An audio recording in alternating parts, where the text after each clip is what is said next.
Yeah. What is the topic? I'm sorry. Yeah, this is... My brain is like, it's a little fried. Frenemies or something? Yeah, is PC console gaming versus is console PC. gaming, friends is enemies or friends. Ooh, okay. All right, that's in my wheelhouse. Also VR. Okay, VR. I have a couple VR stories, but I don't actually have a lot of experience with VR. I've got a buddy who has stereo vision, which basically means he sees the world in 2D, with the exception of when he uses VR, because the digital recreation allows him to actually see 3D. And so when he was testing one of the earliest Oculuses, it was basically this old dungeon hallway with like the flickering torches and everything, and you could navigate through all these doors. And literally, as soon as he got past the first door, and then he stopped, and everyone was like, "Oh my God, did it break? Something wrong?" He goes, "No, I'm just looking at the torch." They're like, "What's so cool about the torch?" He's like, "I'm seeing it in 3D," and they're like, he's like, "I've got stereo vision. This is the first time I've ever seen this." And so literally he spent his entire testing thing just like basically looking, just slowly going down the hall. He's not experiencing what they want him to experience, which is a fun thing about video games. There is a developer, his name is Jonathan Blow. He made Braid. Yes, Braid. And he also made The Witness, I think was in his other game. Because I think he used all his money from Braid and then created another game. But here's, Jonathan Blow is one of those individuals where I just have to shake my head. When you create something and you put it out into the world, you have to understand that everyone's going to have their own interpretation of it. Everyone's going to look at it a different way. When it came to Braid, a lot of the popular like viral videos of Braid were people doing stupid stuff and rewinding time. Jonathan Blow would go on every single one of those YouTube videos that you're not actually experiencing the game the way it's supposed to be. You should really do it like this. You can't do that. Well, it's like, I'm sure developers like to talk about emergent gameplay, but in order for that to happen, you have to let the gameplay emerge. Mm-hmm. And that means that whatever a player is going to do, that's... Right. Well, and it's also, as you say, when you put something out into the world, when J.K. Rowling, set her pen down and said, okay, here's Harry Potter, Mm-hmm. and set that out into the world, whether you consider, Snape a hero or a villain, whether you consider Dumbledore a hero, Right. whether you consider Harry a hero or Right. a villain or pawn, Right. that's your opinion. And she can go on whatever talk show she wants until she's blue in the face. Mm-hmm. Doesn't change the fact that that's your opinion. Right. No, and that's what if that's also so. Real quick, to give you a little bit of background about myself. Once upon a time, I was in the game industry, but unfortunately, I got laid off because I was a mobile phone developer for an Atlanta-based company, and my boss. I still remember these fateful words: iPhone, that'll be a fact. So, needless to say, my big, humongous accomplishment was the entire playoff system for Major League Baseball '08 for cell phones, and the 8 different versions we had to make of that because there was no standard before smartphones. So you had to do 8 versions. So you had 4 screen sizes. 4 screen sizes for Java-based phones, and 4 screen sizes for something called Brew, which is basically C++ in the cell phone. This is where I'm trying to remember which came first, the Droid or the iPhone, to really get the full impact of your boss's poor call. I think it was more of the iPhone, though like the early stuff was more, it was still like a web arcade thing that you could play on your phone. It's like you could play those like flash games, but you could do it on your cell phone. After getting laid off, and actually as I kind of was reading the writing on the wall, I became an independent video game news review journalist. I've been doing it since '07.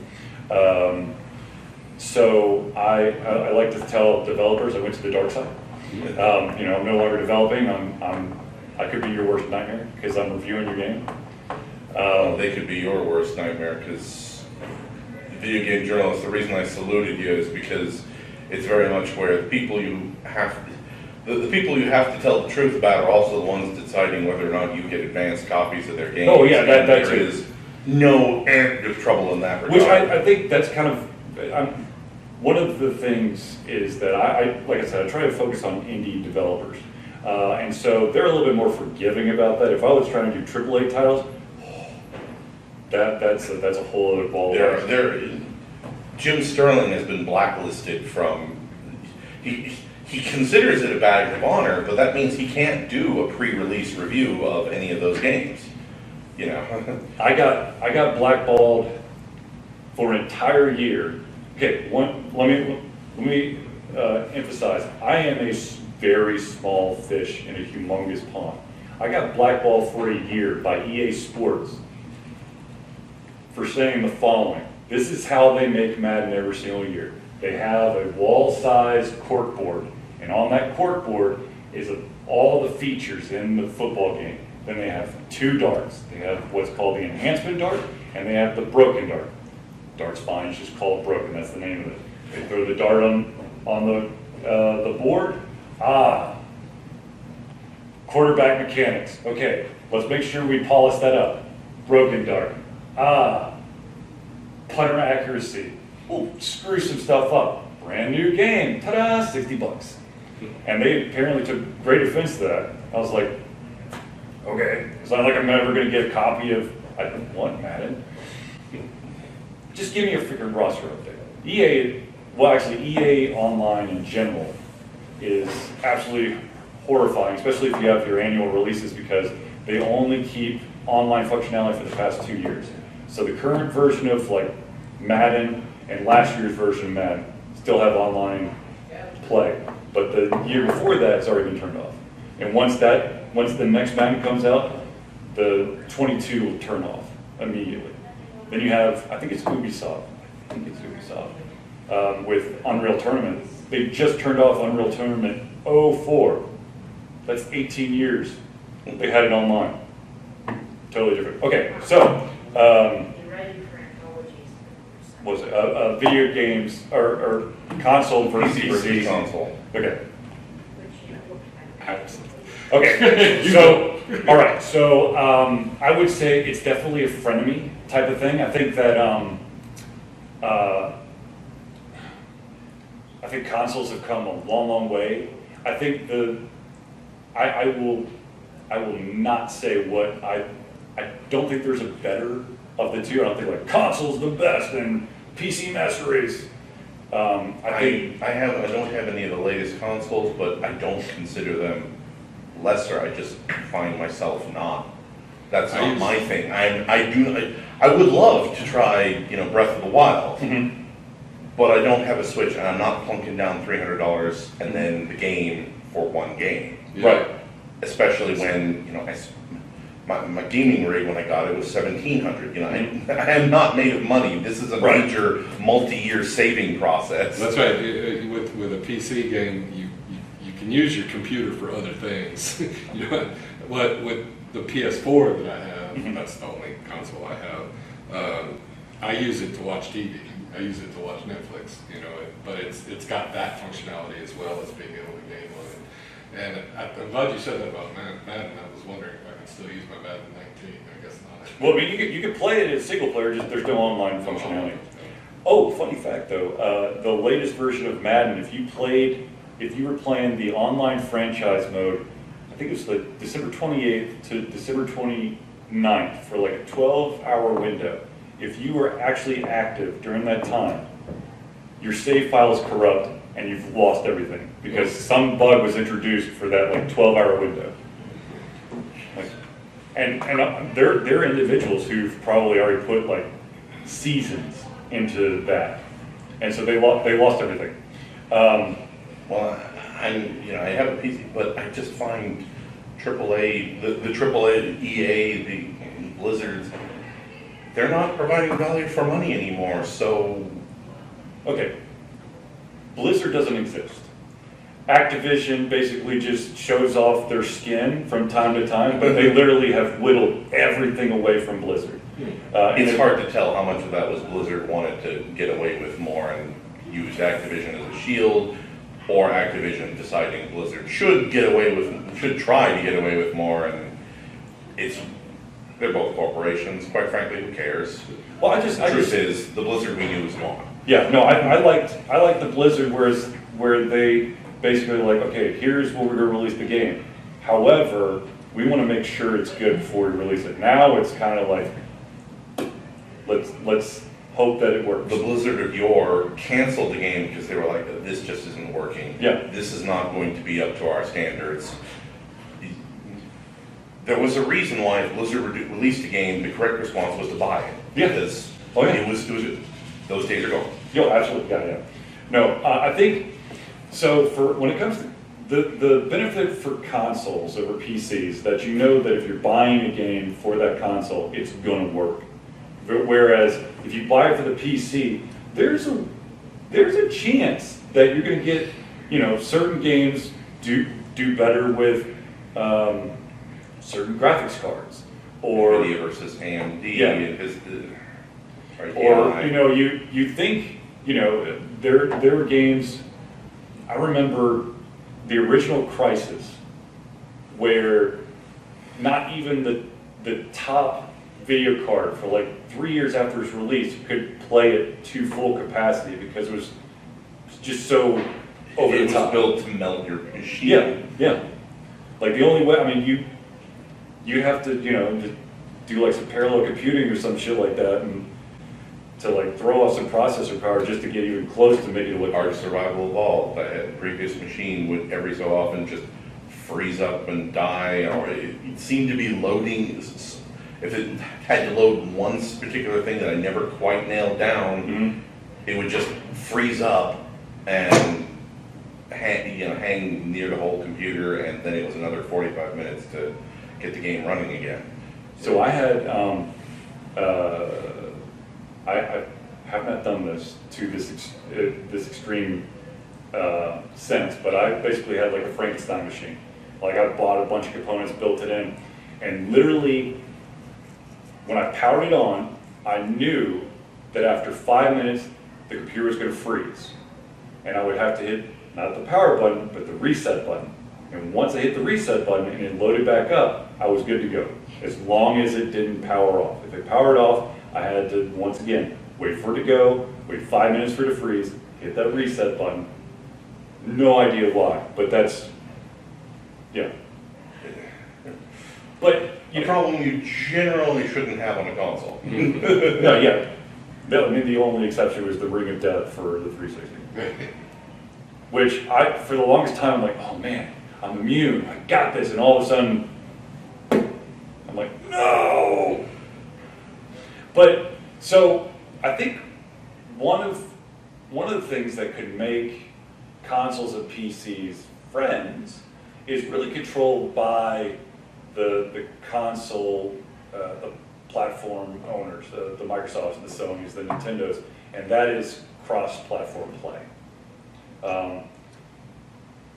I do understand that there are certain games that you would be at a disadvantage if you're, mouse and keyboard versus gamepad. I know that certain people think that one is an advantage over the other. I'm not even sure I think it's a subjective thing. Yeah. It depends on what you're using it for. So they're better at different things. Like first-person shooters. A lot of people. First-person shooters, mouse and keyboard, hands down wins. Racing games and the like are significantly better on Controller. controllers. That being said, Halo demonstrated that controllers have come a long way for first-person shooters. They have, but Yeah, right, mouse yeah. and keyboard. But there really are a lot of games that, in my opinion, would benefit or would easily work if you allow for cross-platform play. Like a lot of the MMOs and stuff, but for the longest time, Sony. Warframe's gone cross-platform. Yeah, Sony, I think they finally relented, but for the longest time, Sony's like, no, you can't play with any other platform. Because there were definitely a lot of Like games. you could play Fortnite, but if you had your Fortnite account was then abruptly and unceremoniously and without warning welded to your Sony account, so you could then only play it on the Yep. PlayStation. Yep. Never go back anywhere else. And of course, again, the player was not informed of this. Yeah. Oh yeah, that's the fun thing was when the player, that your consumer is left out of the loop, and all of a sudden you're like, wait, what happened? It's like, oh, it's in one of the updates that you didn't read, that pop-up window, you just, because I want to play the game. Yeah, especially when you can be upset with it all you like, but if you still want to play the game, it's not optional. Yeah. And especially when it's like, okay, they've been updated. What's been updated? Well, it's been updated. Yeah. Can I see the old version? No. So how am I supposed to know what's been updated? And also, let's be honest here, if they break their own rules, who's holding them accountable? So what good does that document even do? No, there's definitely a lot of there's a lot of shady stuff, and the early panel that we were talking about virtual tabletop, and how the video games are becoming more and more of this, where it's becoming less of a product and more of a service, where you're getting nickeled and dimed freaking death. Or Microtransactions. Yeah, microtransactions. That's a big thing that I would think is more of a PC thing than a console thing. I mean, The worst offender I have tried was, in that regard, was Genshin Impact, which I just had to stop because I just felt that it was never going to stop constantly trying to Genshin stick Impact its hand. it's a gotcha mobile game. They're designed to nickel and dime you. But it was just, no amount was going to make it stop constantly sticking its hand in my wallet. And sure, did I have the willpower to hold it off? Generally, but I just decided I did not want to have to exert that energy on something that is supposed to be for fun. Right. Yeah, right. But this right here, this is the king of the microtransactions. There's a reason why I understand it's now the biggest, at least monetarily, the biggest gaming market, but I don't have maybe like a couple of games on here because the vast majority of them are Genshin Impact or worse. Well, when it comes to cell phones, they, because a lot of these gotchas are, 99 cents. They're like, oh, that's easy. It's the gateway drug. Once you do that, it's so easy to just do another 99 cents. More. And then you're like, oh, well, I could get so much more if I do the $4.99. The next thing you know, you're at the $24.99 thing. Next thing you know, you're at the $99.99 thing because you're like, well, I'm really enjoying this now, and so is the developer. But that's the other thing is that we're also, it's kind of calmed down a little bit, but we're also kind of at that point where you're getting like the bare bone system of a game, and you're just like DLC, like say a first person shooter. You have your core mechanics, your first person shooter, your accuracy, your aiming, the type of environments you're going to go into. So you got your core, then they give you 4 maps and 80 different weapons, and then they can just like, here's a DLC pack, here's some extra maps, here's a different game mode, here's weapon skins. And let me tell you, I do not understand buying skins for a first person shooter because I'm not the one who gets to enjoy the shit that I just bought. It's everyone else in the game. Like, ooh, that's a cool, camo pattern. I can't see it. Well, actually, I can see it when someone kills me and they do like the death spin above my dead body. Yeah, I remember when Payday 2 as the final reward for something was, okay, now we're going to have loot boxes, and I just uninstalled the game. Mm-hmm. Just like... And now loot boxes are illegal because it's gambling. In the US of A, I find that rather consumer protectivist of our current government. I'd like to see that, but I just don't anticipate it. No, oh gosh, what was I gonna say? The EU has said loot boxes out. Belgium, I think, is the one that. Belgium and Denmark have completely outlawed that. But because of that, you're seeing developers, I don't want to say they're lazy, but they don't want to make several different versions of their game because they're going to piss off some consumer base. So they're removing a lot of that. Well, I imagine there's also just, when it comes to monetizing a game, you can't have, it may not be baked all the way down into the bedrock of the code, but it's a pretty important part of the game because at the end of the day, everyone's got to eat. Right, right. There are a great many developers that seem to interpret free to play as free for all gouge fest. Right. But at the same time, they do put effort into this. I'm not going to begrudge them by saying, no, it must be free to play, absolutely free forever. And there are some games, and Warframe, once again, would be an example of a game I really feel its monetization is fair. I agree. And that, sure, if you keep playing this for a limited time, you will want to pony up some money. Yeah. But then you've played it for for a while, and really the developers have earned their, come on, let them eat. No, I absolutely agree. I think I do not like, there are so many games out there that are free to play, but it's more pay to win than anything. And I think that that's unfortunately a commonplace practice. I personally like, if I sink a couple hours into a game, and I feel like, I've basically, when I feel like I've gotten, if it's a free game and I'm like, man, I feel like this is a, I don't know, $5.99 game in my opinion, or $9.99, then I'm okay if, dropping $5.99, $9.99, because I'm like, they gotta eat. But I feel like I've already gotten so much out of that game that even if I stop playing tomorrow, I feel that monetary number is definitely worth it for this game.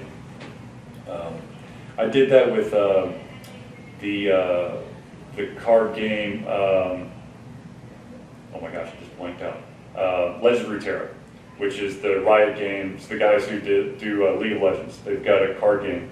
And League of Legends, I imagine it's different. I never played it competitively, but it's another one that, unless they've changed it radically, that I would say is more on the fair side than the gouge fest side. So because I mean, really, if you want to put money into it, you really just, you've spent so much time with the characters that you're using, and you want to get a little bit more like customization. You want to put like a different skin or like a limited edition. Make my character look kind of like. You want when the other team sees you in the queue, they see that you're flexing before they you get started. Exactly. No, I never really got into League of Legends, but there's a game because I'm from Atlanta, so I support the local the local developers. There's a game called Smite, which is kind of in the same vein as League of Legends, and I mean I can't tell you how much money I've actually. I mean it's free to play.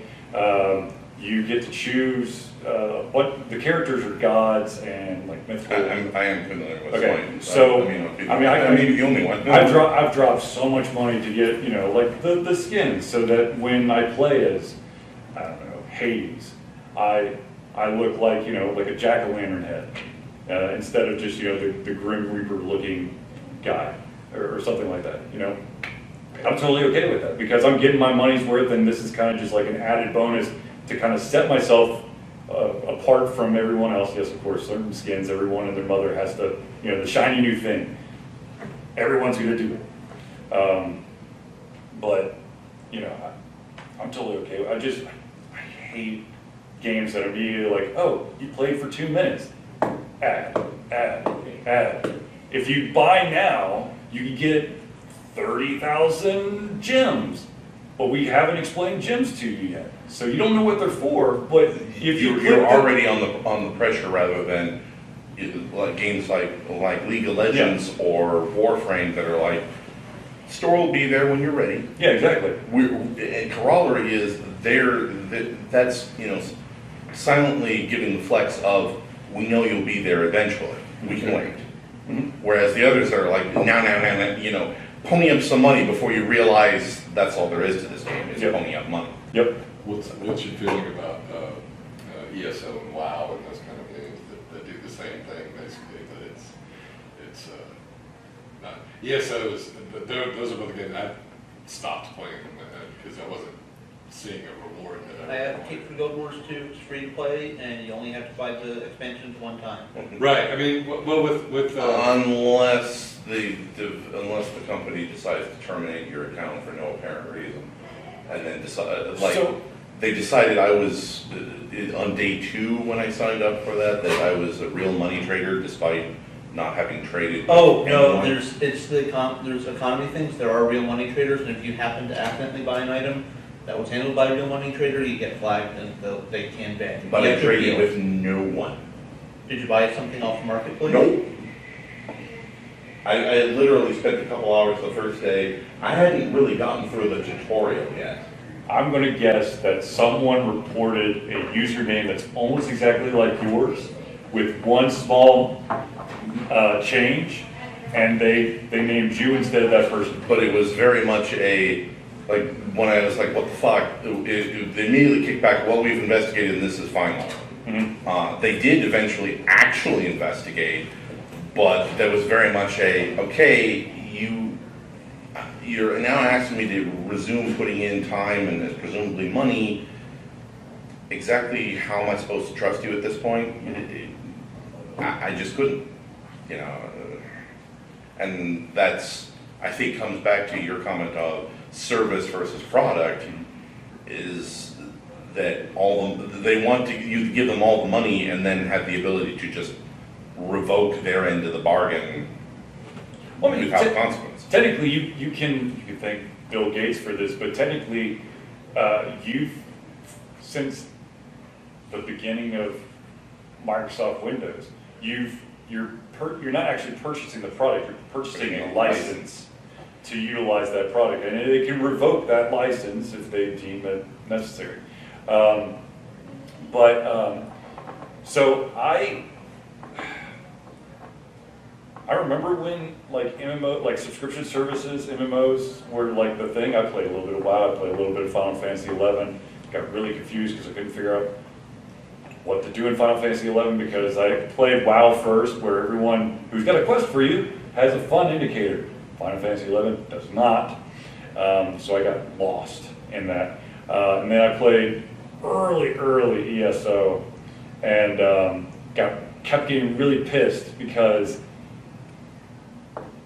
if you don't even have to be in the same party, but if you're close enough to someone who was completing a quest and they defeated like basically a milestone in that quest, you got credit for it, but you didn't get the experience for it. So it just advanced the story without giving you experience. So I was literally completing all these quests, but not getting any experience for killing anything because I was apparently too close to someone in front of me. My honest opinion, I'm a little bit, I play online games, but at the same time, I cannot deal with the douchebaggery of individuals. The problem with multiplayer games is that they have to be played with other people. Right, well, right, And and that's kind of the beauty. What was it, Penny, if he called it the greater internet fuckwad theory? Yeah, exactly, yep. And that's why Guild Wars is very appealing, because you can either choose to have bots on your team, or you can, party with other people. Guild Wars 2, in all the story modes, you can do co-op or with the AI stuff. Right, and I love that. I mean, the problem is with like Smite, and I've played ESO, and there are times when I love that, because if you sign up for a random dungeon, if you stop to listen to what the dungeon story is, you will be interrupted because you will be teleported to the next boss fight, because the rest of the party is just like, there are no brakes on this train, vroom. And it's like, I can't blame them, because this is probably, there are 50 dungeon, for them this is dungeon run number 17,005, who cares? they're just trying to get that rare drop. Or whatever, or just who knows what. Right. doesn't matter. To them, this is, bloop, bloop, bloop. But to a new player, it's like, okay, I can't do this alone, but I can't see the story. And what are you playing the game for? Are you playing it for the story, or are you playing it for the cool stuff you can get? And they're both legitimate ways to look at it. Yeah. It's, in my opinion, I mean, I play games to watch the story, to see that. Because let's face it, I'd be interested in cool shit. There are dungeons that I'm, rerunning because I want to finish, collect all the stickers, whatever. And of course, that means now I'm, one of the, let's go. If somebody says, hey, can you stop? I'll slow down, but I can't. It's a 4-man group. That's 2 of us. Right. I'm personally in it for the experience. Like, I mean, yes, do I like to collect the shiny things and make my character look cool? Absolutely. But at the same time, I actually prefer single player games simply because I can pace myself. I'm not being, basically dragged through sections of the game. And also, if I screw up, it's my own damn fault. It's not, someone didn't dick me over. Like, hey, let's do this quest, I'll help you. And then they immediately sprint. And you're like, okay. But they sprint by all the enemies and just leave your ass behind. Oh, yeah, and me and so it's like, hey, there's some skip path. And they just zipped on ahead, and you don't know what the magic path is, and they're certainly not coming back to show you. Nope. What do you do? But ironically, I'm playing ESO lately, but it's because I tried to get into Skyrim. I get AP about Fall. I couldn't get out of the tutorial of Fallout 3. And with Skyrim, I was just like, okay, I just want to, don't overanalyze, just do it. And oh dear God, the character models look ugly. Okay, fine, let's get this mod. I am going so far down this rabbit hole. Okay, does my ESO account still work? I want something that'll at least work out of the box. And yeah, with single player games, you can mod them to your heart's content, but there are definitely times where it's a rabbit hole, and somehow in my brain, an online game, I can theoretically socialize, even though intellectually, I do not believe anything over the internet will be as genuine as you and I talking. Right, face to face. absolutely, yeah. That's one of the other reasons why I really like Legend of Runeterra, because there is no chat. You can have these emoji stickers to kind of be like, I got you, or good game, or stuff like that, but there's no chat. Because that's usually why I quit a lot of the games, because I can't. Toxicity. The absolute toxicity. Now, like I said, I never got into competitive because I figured that would just be a sewer. I stuck with the anti-bots. no, that's the funny thing is I mean, yes, I dipped my toe a couple times into the competitive, but it's usually, the toxicity is usually in the casual play, where you have these people, because they're behind a computer screen, that think that they can judge you for, you didn't play this character correct, you don't know what you're doing, just uninstall the game now, save yourself the trouble. It doesn't help that MOBAs seem to be very, there's just something, because the camera's always centered on your character. Yep. It can give you a very skewed, because you don't see the full context of their gameplay. Absolutely. You just see, oh, they didn't shoot that guy. Well, of course they didn't shoot that guy. Their ultimate was on cooldown. How are they supposed to shoot something until 20 seconds had passed, at which point the fight's going to be over? But, oh no, you didn't use your ult on the... So, the panel also said VR, and I just want to touch on VR real quick. VR is still a fad. And it's been a fad since the 80s. And I don't think that's going to change. Here's the problem. VR will never be mainstream until you have 1 or 2 AAA studios make it a point that they are making a VR-only game, not a VR-capable game. Because everyone, if you got the disposable income, you might have the VR helmet, but most of us are just going to buy buy it to play with your regular Well, PC. the VR helmet is what, 600, or maybe it's got. I think it's 4 now. I think the new one is. That's slightly better, but no AAA is going to go all in on essentially you having to buy another console just to play their game. Right. And you're right, until there is the killer app, until that justifies a $400 price tag, Mhm. or however many hundreds it ends up being, the chicken and egg is still going to be, that paradox is still going to be against it. And I'm with you, it's still a fad because there's not enough people with the VR goggles to justify making a game. So there was a Psychonauts game for it, and it just said, I'm not, Yeah. okay, it sucks to be me, but I'm not seeing it. There's been a few VR only games, but nothing that takes it from, oh no, there is no Breath of the Wild for VR. There is Right. no, you've got to buy this console in order to play this game. You owe it to yourself Mhm. to take that off your bucket list. To be totally, have you guys read the book Ready Player One? Yes. I've heard of it, I Yeah, have not it's- read it. So if VR Don't move too closely. was Ready Player One, I'd be totally aboard because it's basically not your entire existence, but most of your existence takes place in a virtual reality type of environment where you have a haptic suit, so you get feedback. Because that's my other thing is like VR. A lot of the problems with VR is that you get motion sickness because you can't see. In a virtual world, a lot of developers forget to actually allow you to see your feet. So you can't really judge the distance. So when you're moving your head up and down, you can't get that depth perception. I also worry about, okay, is there going to be any lag if I turn my head? That too. I've noticed if I watch a Let's Play of somebody else playing a first-person shooter, motion sickness. Yeah. The moment if the camera is gentle and sedate, okay, but the moment somebody feels the need to take a go out of the blue, Mhm. I can feel the nausea cranking up. No, but in Ready Player One, not only do you get the haptic suits, you get the feedback, you've got the VR helmet so you can see the virtual reality, but if you're really cool and special, instead of having like having to hold a controller, you'd have like this like treadmill type of thing. So if you want to walk in the world, you're actually walking on this treadmill.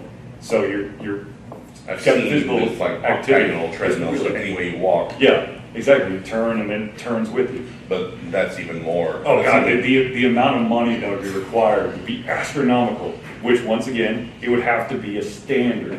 It's not a third-party optional peripheral.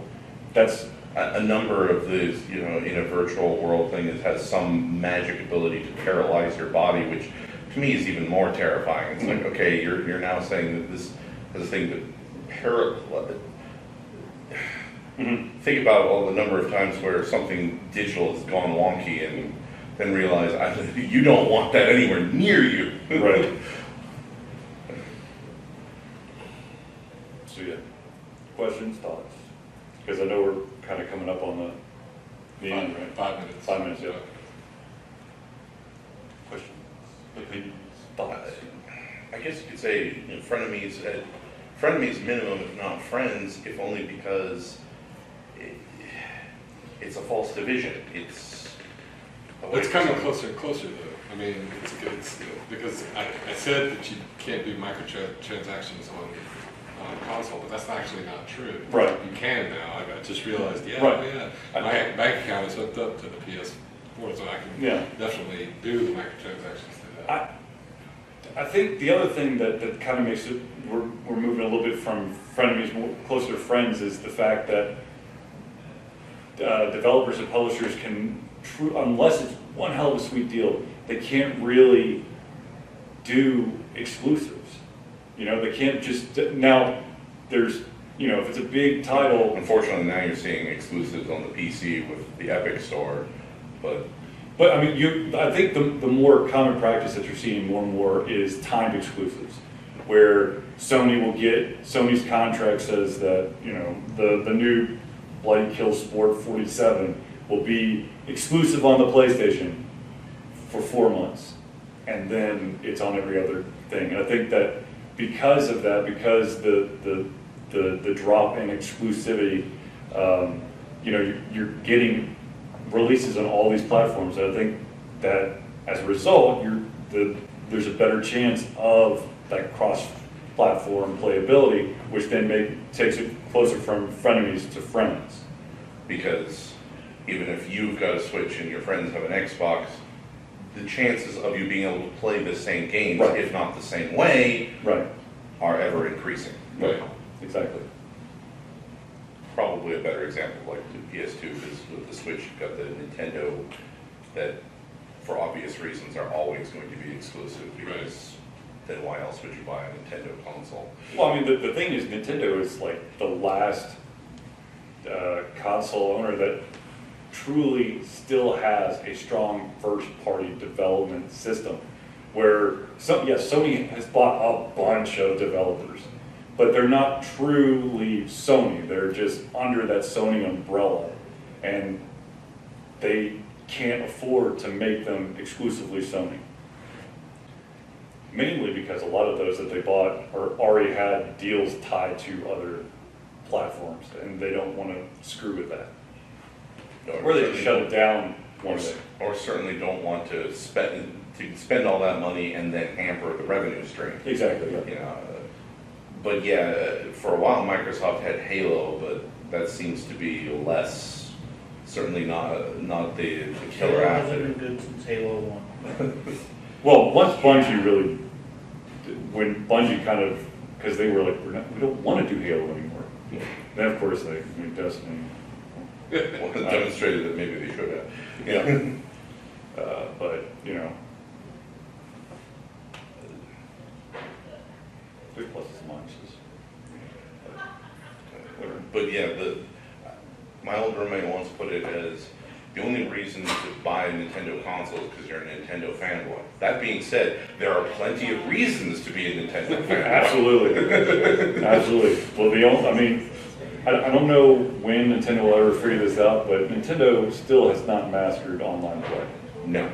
I don't think they ever will, to be totally honest with you. Well, it's also things like they've got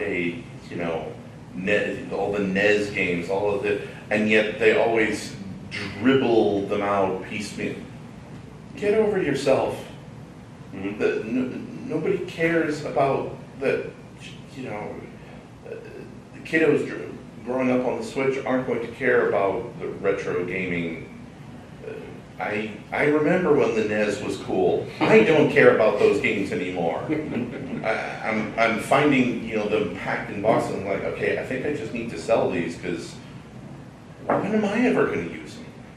I went through that 2 years ago, where I was bound and determined to keep all my video games, because I'm super duper anti GameStop. I was not going to sell any of my stuff. But I got to the point where I had Tupperware, just huge storage bin after storage bin after storage bin of games that I'm never going to play. A lot of them, I was either one and done, or I played a little bit. I'm like, this is the stupidest game in the world, and it goes in the box. So I did, I think it was called Declutter, and I just scanned the barcode, see what they were willing to pay for it. And ironically, one of the games that was most expensive, I think it was NHL 04 for the PlayStation 2. I was like, okay, that was a really cool year or something. But yeah, I'm now to the point where there was that thought of, when my kids get old enough to play video games, I'll let them play. All right, So that's good. anyways, thanks guys. Thanks, guys.